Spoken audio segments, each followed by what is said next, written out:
Welcome to the Blue Cafe. We offer stories of infidelity, betrayal, and redemption. Please like and subscribe. Cheers. Now, on to today's story. My family disowned me when they discovered my affair issue. NSFW. Hello, 23, my ex-husband, 27. To put it into context, my marriage was a mistake. It was chaotic. There were money problems, fights. My ex-husband had terrible anger issues that he couldn't control.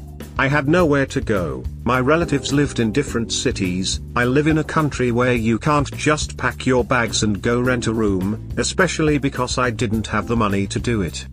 So I tried at least to make things work, but I felt frustrated and above all useless. All the time I justified my ex-husband's behavior because of his anger disorder, because he had a difficult childhood and adolescence.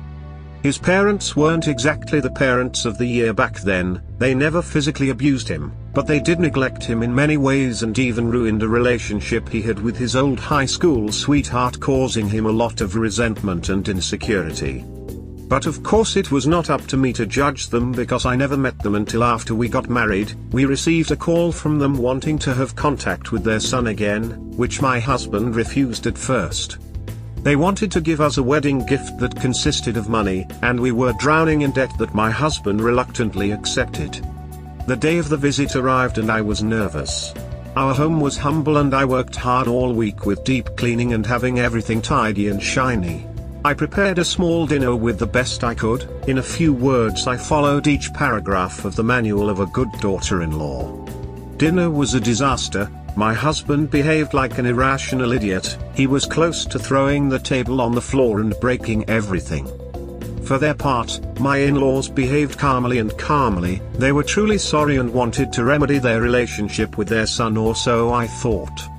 I just wanted to get away from there. I was about to burst into tears when my husband left the dining room and went to the bedroom saying goodbye to them. He really hated them a lot. The serene voice of both telling me that I was not to blame for anything and how beautiful I was, made me feel what I had not felt for a long time: comfort. I asked them why things were like this, and they told me that this was not the time or the place to talk about it, so they promised to take me somewhere to eat so we could talk quietly. My mother-in-law took my face and smiled, saying, "You are beautiful." I couldn't feel anything but blush, and my father-in-law added, making a cute little thing cry should be legal. They really made me smile. We hugged and said goodbye, exchanging contact. We texted all the time, during work, while I was doing household chores. My husband's angry episodes no longer bothered me. I just went out to the park to walk and text with them or make a phone call. We started going out, where they explained to me how sorry they were. They wanted to be the cool parents of the neighborhood. And instead of raising him properly, they only spoiled him, and when they wanted to rectify his attitude, they did it with many mistakes. They admitted their mistakes and assumed all the responsibility, which made me appreciate them even more. They even admitted with great shame that they convinced my husband's ex-girlfriend to end her relationship with their son since they believed that she was a bad influence on him. My mother-in-law noticed how old my clothes were and took me shopping. Meanwhile, my father-in-law and I became very close. He always had advice to improve my work as a secretary, since he is a businessman and has a lot of experience in the administrative field. I do not need to clarify that my marriage was a marriage without sex. I was the one who took the initiative, and sometimes my husband, due to the stress of work, was never in the mood. One day that marked the beginning of the end. I already had a week without seeing my in-laws, and I left work early. My father-in-law's work was not very far from mine, so I called him to grab a lunch. He enthusiastically accepted. We went to an elegant place. I told him that I couldn't afford it and he laughed and told me that the bill was for him. While we waited for the food, we were talking. He rubbed my knee, or my shoulder, while he flattered me, and strangely it didn't bother me. On the contrary, I felt fine. It wasn't planned or anything like that, but with our eyes we told each other everything. After eating, without saying a word, we went to a hotel and yes, we had sex. After that and coming back to myself totally repentant, I called my mother-in-law crying to confess what I had done, accepting to take all the blame as saying that I did not give her an option or something like that in order to save her marriage. But surprisingly, instead of getting angry or yelling at me, she told me, "Oh, and how did it go with my tiger?" I was shocked. Did she already know? I thought. Seeing that I didn't answer, I think she guessed the situation and told me, "I think we have to talk. Why don't you come tomorrow night?" And I accepted.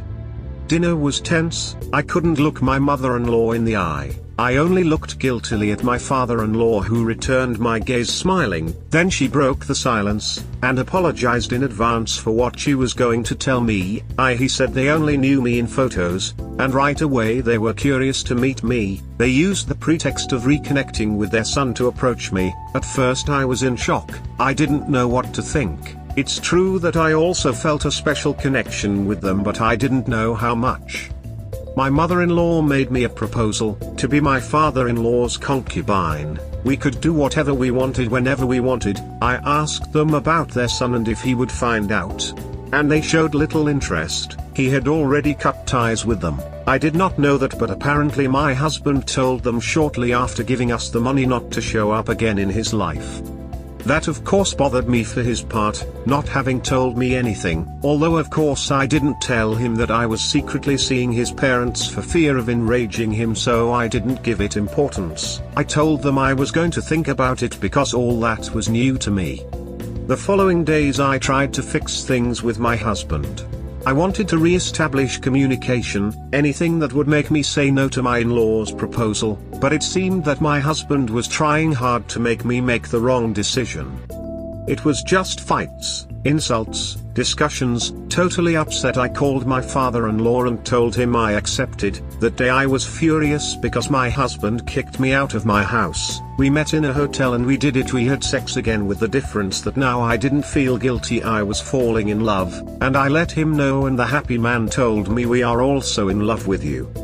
My husband and I ended the relationship in a hard and difficult divorce. He accused me of having been unfaithful to him, something that I flatly denied, but in the end we were able to separate. I went to live with my now ex-in-laws. Everything was going wonderfully. We were even expecting grandchildren, but everything fell apart when my ex-husband discovered it and exposed me to the whole world. My own family turned their back on me. It's not that we were very close, but they denied my existence. That really hurt me. They no longer invite me to meetings or to the holidays. My loving in-laws tell me that I shouldn't care. We had to move to another city since everyone we knew about it and kept pointing fingers at us. But that my relatives deny my existence has really affected me, and I don't know what to do. Currently I live happily with my partners, but that happiness is fragile compared to the fact that I practically don't have a family anymore, only my lovers. I just wanted to get this off my chest. I'm not looking for advice or anything like that. WTF, this gotta be one of those sexual fantasies. I remember reading this story, or one that is 90% similar to it, so yet is. They ducked their son's entire life up and they got away with it? Lol, if this is even real, then you got everything you deserved.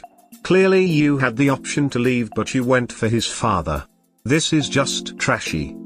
So you fully know what they did to their son and find it's okay to add on that. Wow, how sure were you that the child was your husband? Just glad it didn't happen for his sake.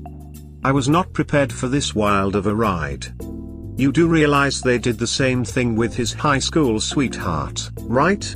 These people are sick and you fell right into their kink. Guess what happens when your ex finds a new woman? That's right, you'll have nothing and they will move on. I hope you have something in writing and a lawyer approved about your compensation when they're done with you. On today's episode of Bullshit That Never Happened. Sounds like a Korean manhwa plot. The convincing of the high school sweetheart took a different meaning. I need bleach. We hope you have enjoyed today's episode. Please comment, like and subscribe. Cheers. Have a wonderful day or night, wherever you are.